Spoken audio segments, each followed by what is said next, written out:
Les prescripteurs sourcent souvent seuls. Les fournisseurs ont peur de la commande publique. Il y a peu de nouveaux entrants. Cet événement allait nous permettre de faire la démonstration qu'on veut travailler en partenariat avec les fournisseurs et pour les prescripteurs, qu'anticiper et préparer un sourcing, c'est une bonne pratique. On a pensé que cet événement serait la bonne façon d'y parvenir à condition d'avoir 90% de satisfaction des participants, 45% d'inscrits chez les fournisseurs qui seraient sollicités et 5% de gains achats.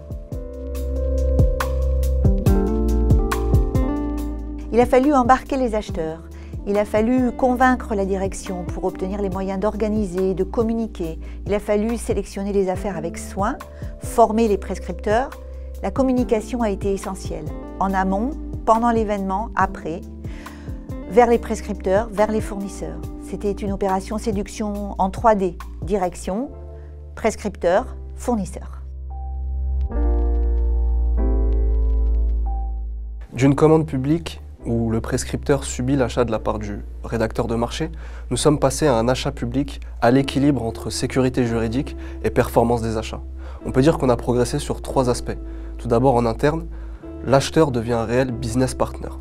Ensuite en externe, nous avons pu améliorer nos relations avec les fournisseurs. Et enfin, sur la performance des achats, on a assuré une meilleure définition du besoin.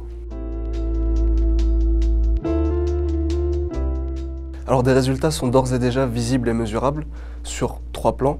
Premièrement, on a eu 9 demandes de sourcing sur l'année depuis le lancement du plan de communication, ce qui nous fait une augmentation du taux d'activité du service de 10%. Ensuite, sur les gains financiers, on a eu 6% d'économie sur 2 200 000 €. Et enfin, sur la satisfaction globale de l'événement, fournisseurs et prescripteurs compris sont à 92% satisfaits. Et sur les formations que nous avons menées, 95%.